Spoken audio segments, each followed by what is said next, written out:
Okay, good morning, folks. My name is John Skees. I'm the Director of Media for TAPS. Just a couple of things before I hand it over to Brian and the guys and we get started. As of right now, we are recording this call. Just to give you a heads up, this recording will be made available later for anybody who couldn't be here today, or if you want to revisit any of this information. We're going to have it posted on our YouTube channel. It's just going to be the audio, so the recording won't have your face or any of that other stuff. It'll just be the audio information. Go ahead and leave yourself muted unless you have a question to ask. Of course, the group this small, if you need to ask anything, just go ahead and unmute and make yourself heard, or use the chat if your microphone doesn't work, and we'll get to your question. And if you have any trouble, just let us know. And with that, I'm going to hand it over to Brian. Again, thank you all for joining us. We all put the headsets on here. Robert, Steve, and I are all over 60, so we figured the headphones make us able to hear a little bit better. And then we can turn the volume up in each individual headset so we don't sound like we're just shouting at one another all the time. So you're not the only 2 new schools. We do have 17 new schools this year, so you're ahead of the spear, but everybody else decided to maybe not make it today. So what we wanted to do is, now that you're about 6 weeks into the TAPS world, give you a little update on where we are, what's happened, what's to come. Give you a chance to answer questions, and then as always, we just want to keep continuing to build a relationship. I've been at TAPS 17 years now, and when I came in, I was 10 years at Argyle Liberty Christian, so it's 27 years in TAPS. Coach Steve Ahulin on the other side over there, came to TAPS in '83, so he's actually been around longer than I have, and we're almost to the half-century mark with him. I made the quarter century. He's almost to the half-century, so we try to make him feel a little younger than he probably really is. Another interesting part is here with both John and Will, they're both TAPS graduates, so we're happy at the TAPS that we're able to keep that family going, and y'all are definitely part of the family. So, Steve, why don't you start us off over there, give us a little welcome, and talk about things that have happened so far. Sure. Thanks, Brian. You know, a lot of people think that in the summertime, TAPS kind of shuts things down, but we actually had a very busy summer. You may not have been involved in these things. If you weren't, you might think about it for next summer, but just last June, we had a sand volleyball tournament at the Game On Sports Complex in Fort Worth. We had 24 teams that competed in that. And then later on in June, we had a 6-on-6 and a 7-on-7 tournament for those of you who play football. That took place in Waco. Just last month, one of the biggest tournaments we have in the summer is our Spike Down tournament. It's an opening volleyball tournament of the year. That was August 11 through 13. We had 47 teams there. That's 20% of our volleyball teams in TAPS. And so it's an incredible opportunity to see what kind of talent is out there, to test your kids early on, and you get to meet and fellowship with a lot of other TAPS schools. Then at the very end of August, we had a fall soccer tournament in Round Rock, Texas. So if you weren't there, encourage you to look into that for next summer. If you go to our website at TAPS TV Old Recordings, you can actually watch some of the action on that. Will, do me a favor. John, can we share the screen? Or I'm the technologically weak one here, so I'm going to rely on those that can do to do. As you look at the TAPS website, down there on that bottom right-hand side is that little shield that says TAPS TV. We'll click on that just real quick. I don't know if it'll carry over for me or not. That's where all of our archives are. So unless it's a team sport championship, if you keep scrolling down to archives or whatever, it will give you those backup recordings.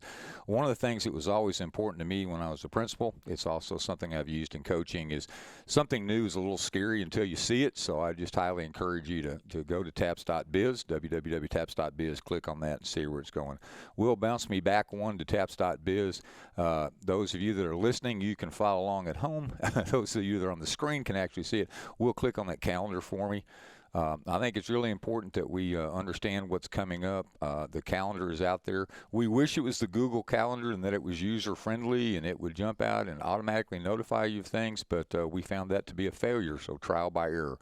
A couple of things that are coming up that are going to be important. We do have the team tennis and the match play golf, but we also have the drum line and we have the fall band, field band.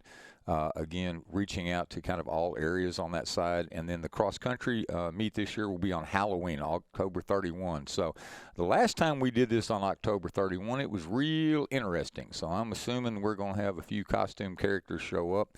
Being 6'10", I might actually have to go out and be the little muffler man and just get a little blow-up guy out front, be a self-image out there. But if you'll go to the TAPS calendar and click on that, one of the most important things that I think comes off of the TAPS calendar is it's set way in advance. I would go every now and then and check it just to make sure nothing has changed.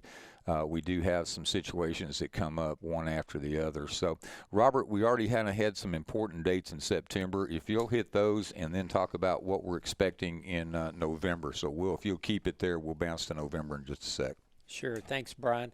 The beginning of the school year, we know we all came from the school world. It's a very busy time for you. It's also a busy time for us in the TAPS office, kicking off that school year with all those fall activities the first part of August, and then whenever you start classes in the middle part of August, typically rolling into that first part of September. Just keep in mind annually, those are very important dates for us in the TAPS office. September 1st of every year. In August, you'll start getting the notices. We need your contracts. We need your enrollment forms. We need your intent to participate. All those things that allow us to see where our schools are enrollment-wise as we look toward alignment in the future years, as we finalize some of our districts and some of our schools, what they're participating in, and then start populating brackets. It's very important for us to get that information. Also, at the beginning of every sports season for fall, that's going to be all of our fall activities. We do have transfer deadlines for the students that transfer into your school. They need to be, those deadlines, as Brian mentioned, have passed. Those were September 6th last week. So to participate in fall activities, those students in those sports need to have already been in attendance at your school. If they come after that, they can be eligible to do things otherwise throughout the year in other sports seasons, winter or spring, but they've missed that fall transfer deadline. Still need to get that paperwork in and walk through that. And then we do have a senior transfer deadline that passed on September 6th. So if you have seniors that transfer to your school after that deadline, you need to reach out to our office. If there are some extenuating circumstances of why they made that transfer after that deadline, we can assist you. There is an appeal process. It may or may not be granted, but at least there is an opportunity. If a family got relocated, if it's a military transfer or something like that, that is something that our executive board can look at and determine if that student might be able to gain eligibility. Robert, I think those deadlines are important not only for the school that you represent, but the other 236 schools. So it's good to know everybody's held to that same standard. Will, do me a favor and go back to the homepage and then click on athletics either way. If you click on athletics and then the big if you go there, click on athletics, click on where it says 22-24 alignment, big red box on the left. One of the things that's important there is you've already turned in your enrollment numbers for the fall. The board will look at these next fall, but to kind of give you an idea, if we'll click on the where it says overall alignment recap. So when you came in, we placed you based on 1 year, so it's an average. But if you look at that, it will tell you the numbers and split on where you are. So we'll drop down where it goes. Well, keep it there on overall classification. So you can see that 65 and under is 1A and 66 and above is 2A. That catches a lot of our new schools. So just based on whatever number you had on September 6th, you can kind of see where you may or may not be as we go forward. So far, just to give you a little insight, 50% of our schools, so roughly 165 or whatever that is, have shown an increase in student enrollment by at least one student, and about 50% going the other way have lost at least one student. So those numbers are probably going to catch each other coming and going, but we'll talk more about the alignment process as we get close, but just kind of wanted you to know why we're requesting your enrollment number and then where we go from there. So, Steve, as we get deeper into the fall, it seems like there's always rosters and other things, rank one importance. So hit us a little bit with some of the important things on rank one. Yeah, hopefully you've got your feet underneath you and the school year started. I remember how busy that time of year was, but probably one of your most important tasks has to do with rank one, and both Rob and I will talk about that. First thing has to do with your eligibility rosters. Now, this isn't like a roster that you give to the opposing team or things like this. This is who is eligible for your sport. So you should have a volleyball roster, or if you're playing football or, fall soccer, you should have those eligibility rosters entered into rank one. It's really important that you enter all your athletes, not just, hey, your starters or not just varsity guys. JV, varsity, any high school athlete who's participating in, say, volleyball needs to be in that eligibility roster. When you look at it, you want them all green. If they're green, they're eligible. If they're red, they're not eligible, and they're probably missing something. They should have 4 forms. They should have a student profile, they should have a signature page, they should have a medical history, and they should have a physical. If they are a transfer student, then that may be one other thing that's keeping them red. But you can actually go over to the right, and it says a question mark by each kid. If you click on that, it will tell you what they are lacking. They'll either have check marks, yeah, they've got this, or you may see a red circle with a line through it saying the student profile. That means that kid or the parents did not fill out a student profile. But real important to keep up with that. And then obviously as basketball season rolls around, make sure you get your basketball eligibility rosters in, and so on through the year. Rob, why don't you talk about coaches and personnel? Sure. So we have eligibility for coaches just like we do for students. Those are outlined in section 138, Roman numeral 10. You can go there and look at that entire listing of things that coaches are required to do. Make sure you get all your coaches in rank 1 in every role that they are serving at your school. If they happen to be a coach in several sports, head coach or assistant coach, please make sure you have them in there. Do know that we send out our communication as sport specific as we can. So when we send out a volleyball email, something that's relevant to volleyball, it's going to go to the AD every time, and it's going to go to that head volleyball coach that you have there in rank 1 and their contact info. So if they're not in there, they're going to miss those emails, those updates, those communications. Please make sure they're in there. Once they're in rank 1, then there are some things they have to do to be compliant. They have to be green and red, just like students do. If they're green, everything's good. If they're red, that means something's missing. When they log on to their account in rank 1, kind of in the bottom left corner, there's a little thing that says compliant or non-compliant. If you've done it, you're familiar with it, you know what it looks like. If it's non-compliant, you can just click on that and it'll show you what you're missing, okay? You have to do scope and acknowledgement of rules. Those are in there. It's pretty easy to follow. If anybody has any issues with that, you can always reach out to us. And Steve here will always be glad to walk you through that. He just came from the school world this last year, so at the school level, he's as adept, if not more so, in rank 1 at that level as we are. So he can always help you walk through that if you have any questions. Things that are required from coaches, they need to have health and safety things in place yearly. That's first aid, sudden cardiac arrest, those things that you probably have in place at your school already for your staff. Concussion, temperature, performance-enhancing drugs, that entire list is there for things that coaches need to have training in every year. And then NFHS training. If you have a coach that has less than 5 years of coaching experience in the interscholastic world, that's not club sports, that would be high school type sports, then they need to take a couple of NFHS courses. One is Fundamentals of Coaching, the other is a sport-specific course, and that's detailed there in section 138. You can go find it there and walk through that. So just make sure they're in rank 1, make sure they're compliant, they've done their scope, they've signed their acknowledgement of rules, and then that they've had all that normal training we would have throughout the year. And then if they have less than 5 years of experience, they've gone through those NFHS courses. Those are easy to find on NFHS Learn, and they're I think one of them is $10, and so they're very affordable, and they actually are very good courses. I think NFHS Learn, this is 17 years at the TAPS office, for me has been a great continuing education. So if you haven't been there, jump on nfhslearn.com. The majority of the courses are free. They're for fine arts. They're for athletics. It's actually, hey, if you got a band teacher, a debate teacher, all that stuff, they've got the beginning courses. So I think there's a difference in interscholastic competition and just competition in general. I think it really does help to go that way. Yeah, Brian, I wanted to mention fine arts as well. When you go into rank 1 and when you first log in, you'll either be, by default, either in sports, athletics, or fine arts. And you'll know by the color that's on there. But up in the top, kind of on the right-hand side, you can toggle back and forth between athletics and fine arts. And just make sure, because the AD is kind of the gatekeeper in rank 1, for that first entry point and making sure everything's done. Make sure you coordinate with your fine arts director as well so they can get all their students in the world of fine arts. The process is identical to what I just described for coaches.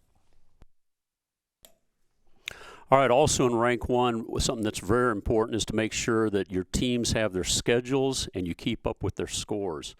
We don't worry about your junior high schedules. We're not worried about your JV, but for standings and tracking who's going to make the playoffs to fill out brackets, we need to know who's, your games, the results, and the scores of those. So it's required of all your varsity teams.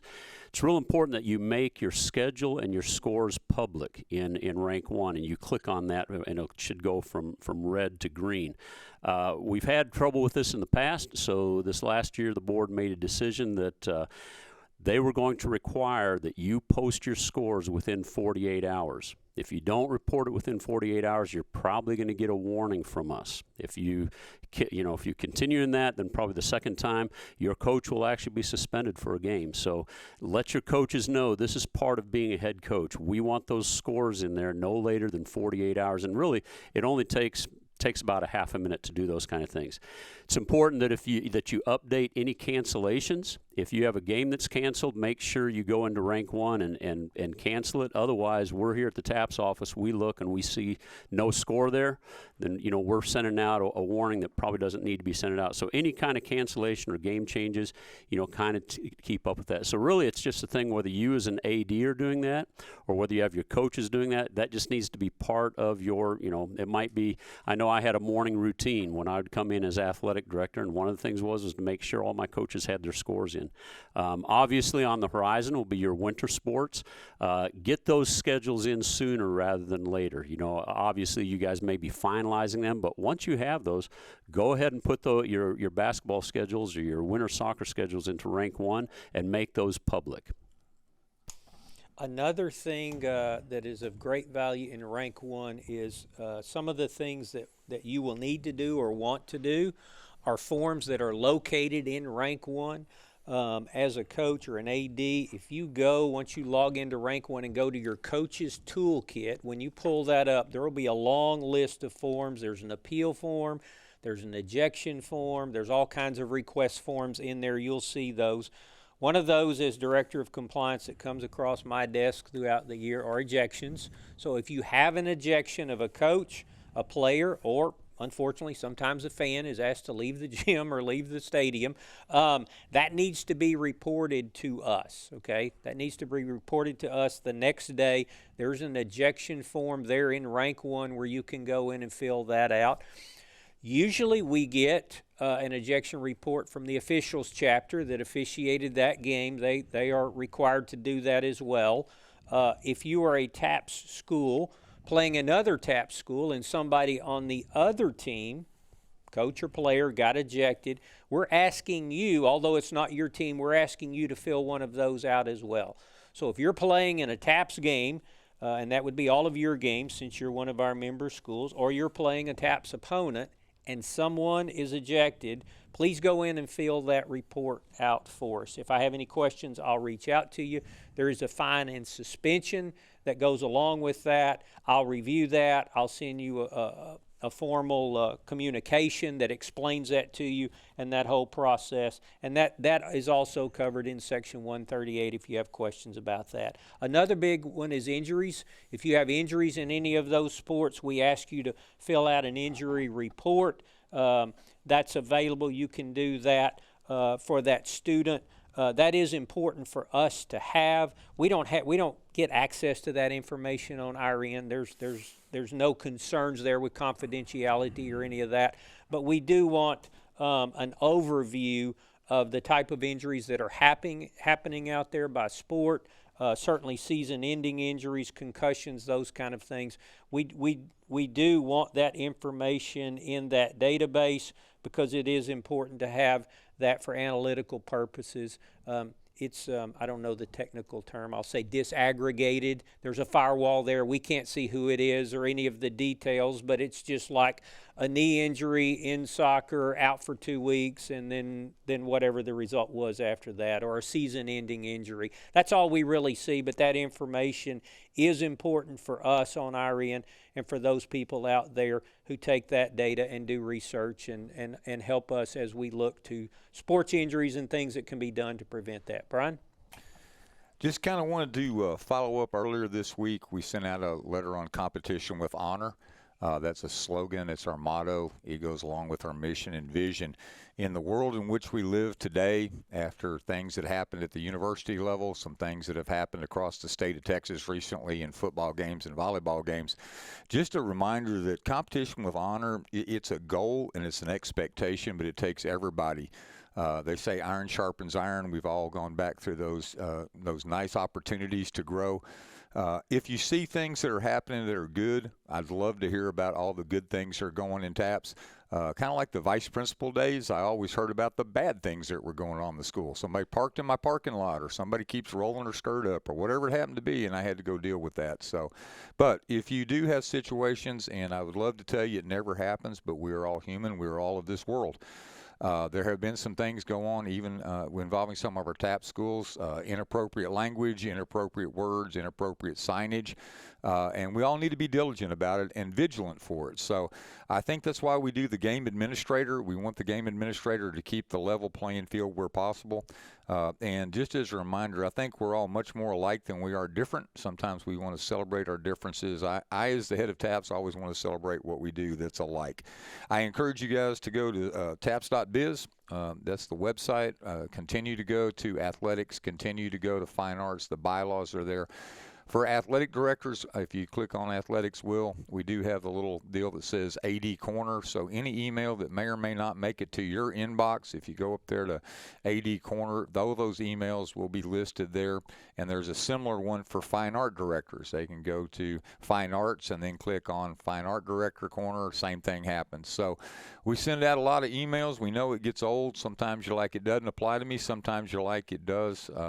We're like that 10,000 feet's what we look down on, so there's a lot of things we covered. So just want to encourage you. Robert is here. Robert's been in our office. He served on our board. He served on our athletic executive committee. Robert, going on year 7, 6, whatever it is right now. It's been a while. And I think it's really important that he is our director of compliance. I would much rather have you call and say, hey, I've got a question, than say, I've got a problem. I don't know how you are at your school, but I'd much rather somebody come in early than late. Steve Hoolan, like I said, approaching the half century, brother. You've been here a long time. It comes next year. But when you look at it on that 40-year mark, been in the TAP schools for a long time. Steve is your contact as a new school, whether it be a head of school or an AD or principal. Steve's here to help walk you through things that he's done. He's the most recent one in the schools, and I think he can really help. We've also got Steve Perdome, who couldn't join us today. He's here as well to work through and help you through. John Skees is our director of media. We're here to try to grow your school and help your school. So I was old school. I read the newspaper and I watched the news, but it seems like the new generation is all about social media and how many things can we hit. So, John, talk a little bit about the social media that TAPS has and how we want to include our schools in that.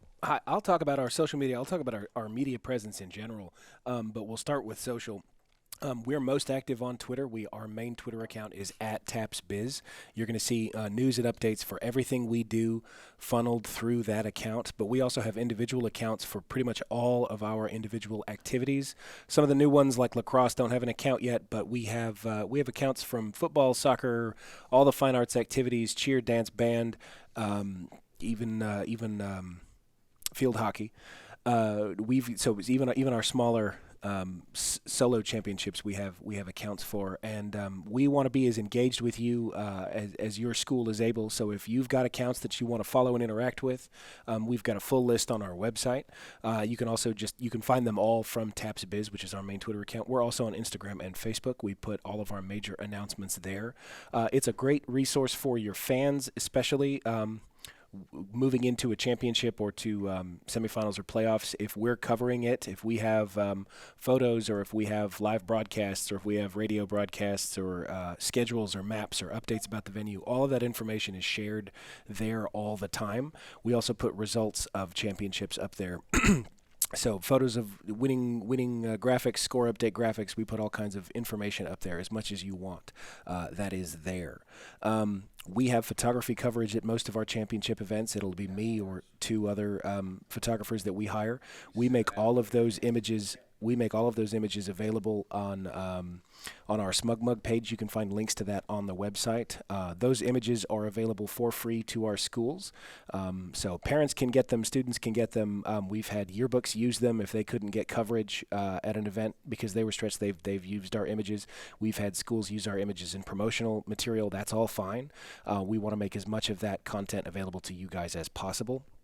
And we also partner, if you've got student photographers that you send to events and if they have questions, they're encouraged to interact with our photographers on site, and they can be very helpful because most of us were photo teachers or TAPS photo students in the past. We also have a YouTube channel. That's youtube.com/tapsbiz. That's where this recording is going to be hosted. We put highlights up there, but it's mostly all of our meetings and webinars and conference calls, the records of everything that you might need to come back and refer to, those are all made available there. Finally, we've got a podcast, TAPS Talk. We've got 2 segments on it.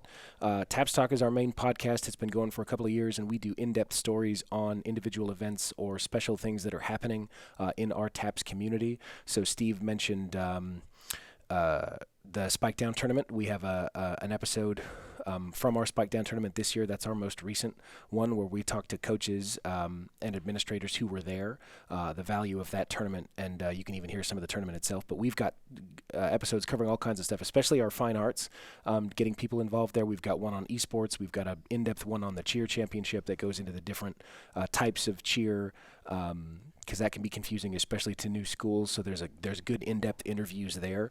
We also have a weekly segment called This Week in TAPS, and that's released every Monday morning. And that's short, 2 to 3 minutes about upcoming deadlines, upcoming events, announcements, and news. And we're continuing to add to that. That's our new segment this year, and you can find that on our podcast feed or on YouTube. You can subscribe to our podcast anywhere you get podcasts. We're on Spotify. We're on Apple Podcasts. You just search for TAPS or TAPS Talk, and you'll find us. And there's also a page on our website. Am I missing anything, guys? I think that's it. I think you got it. I just thought Spotify was what you did when you went bird watching or gigging frogs. You did Spotify, and then everybody had an opportunity. So you continue to educate me, Brother John.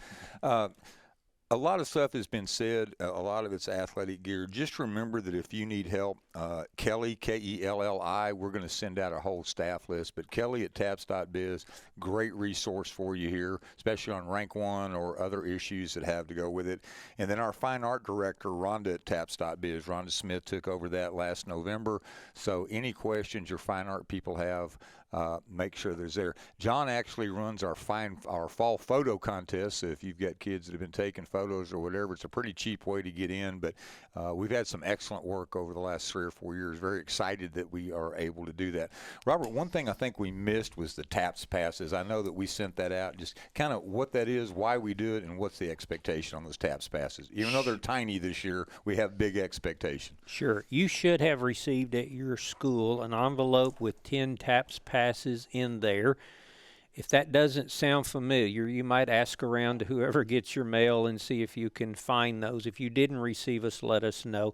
But we provide 10 per school each year, and those are intended to be for those 10 people at your school, whether that's ADs, coaches, head administrators, whomever that might be, to get free admission into any TAPS game. That's any TAPS game that you're playing in or hosting, any tournament you're hosting. That's all of our championships. So if it is a TAPS contest and that pass is presented, that pass holder is entitled to free admission. The purpose of that is we know that a lot of our coaches that attend these, maybe their wives, a lot of people at your school are working, doing 10 jobs, or they're stipend only, or they may be volunteer. They don't get a lot in return for what they're pouring into your school and your students. So that's just something from us that allows our schools across the state to have the ability to have that one little extra benefit if they're going to go scout a game, if they're going to go watch a game, or if your school is playing. There's a handful of people there at your school that you can honor with that. If you did not get those, or that does not sound familiar, then please reach out to our office.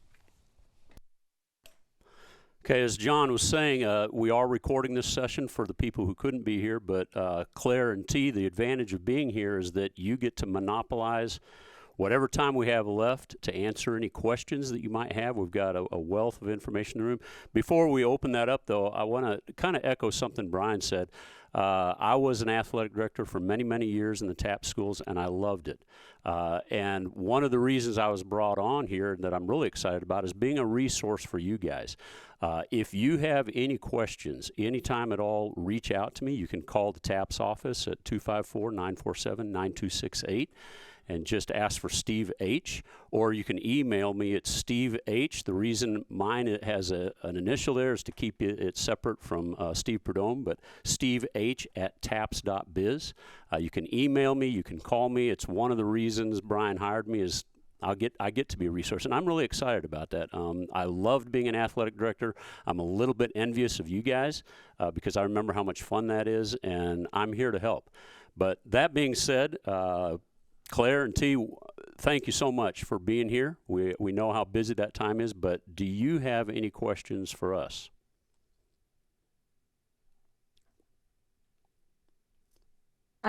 We had a situation at the last game that we were at where we were the away team, and we had some problems with the fans. Now, I had spoke to the new AD of the school that we were at because he's a new AD this year also. He's an AD in training. But in that circumstance, do we just need to keep it between AD and AD, or what do we need to do? I think initially you want to start that way. Remember that every home team should have a home team administrator, and I don't know if it was the AD, but if you approach the AD, they may say, well, our principal's over there, or they may say, hey, I can take care of it.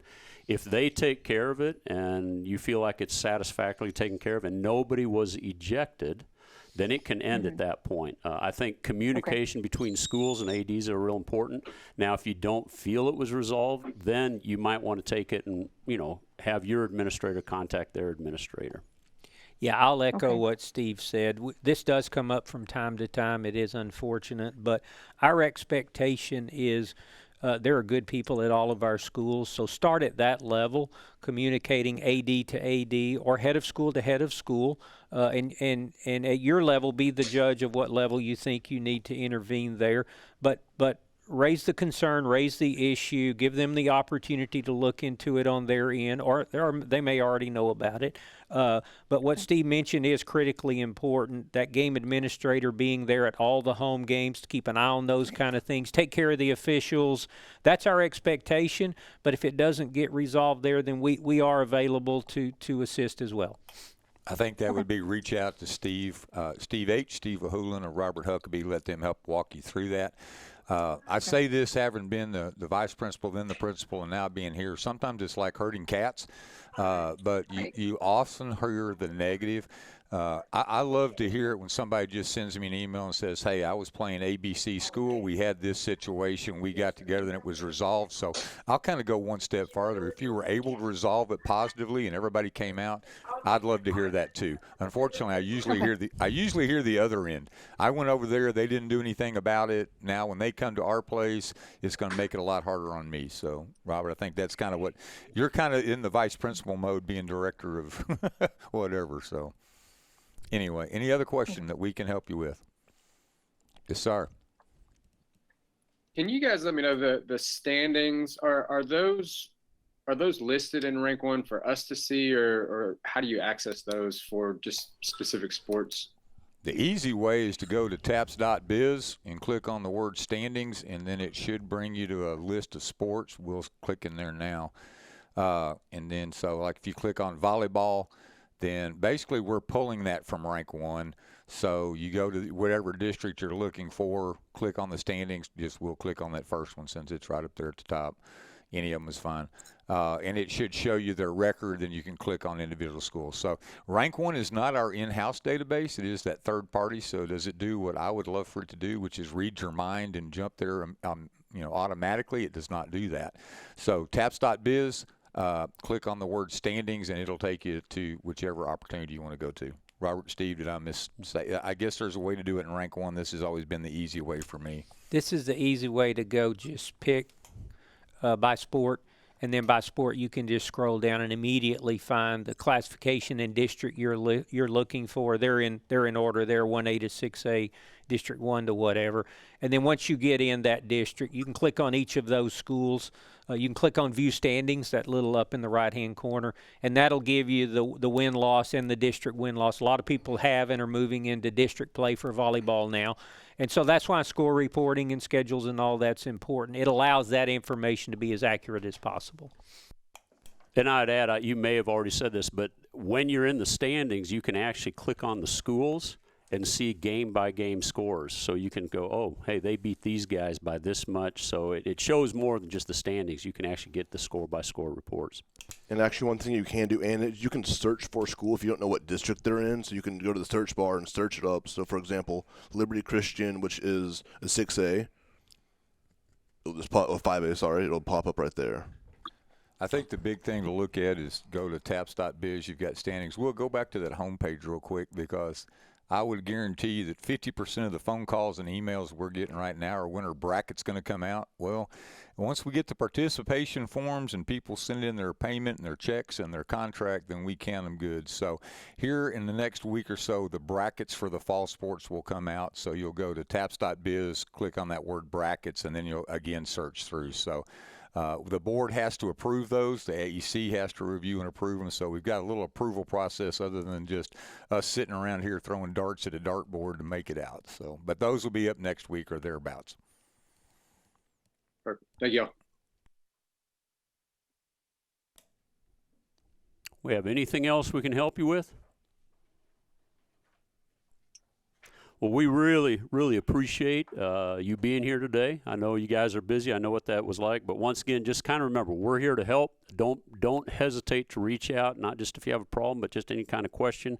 The office number is 254-947-9268.